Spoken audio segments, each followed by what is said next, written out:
এক যুবকের শেষ পরিণতি। এক যুবক ছিল, বয়স খুব বেশি না, এই ধরেন 18 কি 19 হবে।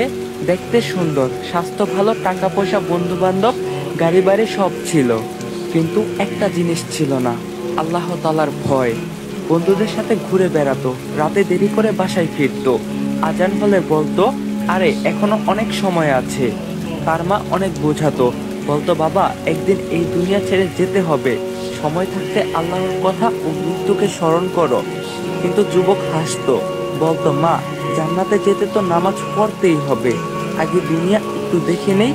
এক রাতের ঘটনা, একদিন গভীর রাতে সে বন্ধুদের সাথে আড্ডা দিয়ে ফিরছিল। রাস্তার মাঝে হঠাৎ একটা বড় সাদা চেহারার মানুষ সামনে এসে দাঁড়ালো, চোখ লাল, হাতে বিশাল লাঠি। যুবক ভয় পেয়ে বলল, কে আপনি? তখন লোকটি বলল, আমি তোমার মৃত্যুর ফেরেশতা, আজ তোমার সময় শেষ। শুনে যুবক কেঁপে উঠল, না না না, আমাকে একটু সময় দেন, আমি নামাজ পড়ব, মাকে দেখব। ফেরেশতা বলল, দুনিয়ায় থাকতে আল্লাহ তোমাকে 1000বার সময় দিয়েছিল, এখন আর সময় নেই, মৃত্যু হলো। ঠিক সেখানে যুবক মারা গেল।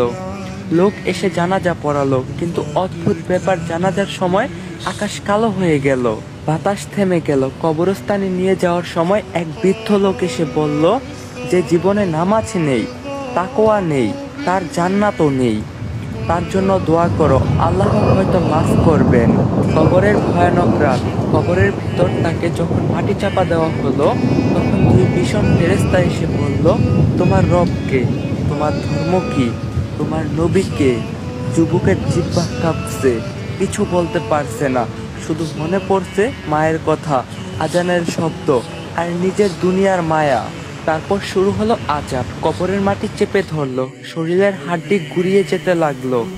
শেষ কথা, ভাই একদিন আমাদেরও এই যুবকের মতো যেতে হবে, তখন কেউ পাশে থাকবে না, থাকবে শুধু আমাদের আমল। এখনো সময় আছে, নামাজ পড়ো, আল্লাহকে ডাকো।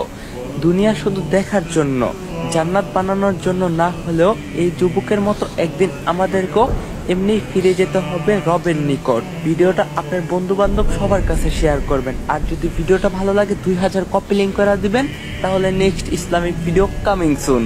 আসসালামু আলাইকুম, সবাই ভালো থাকবেন।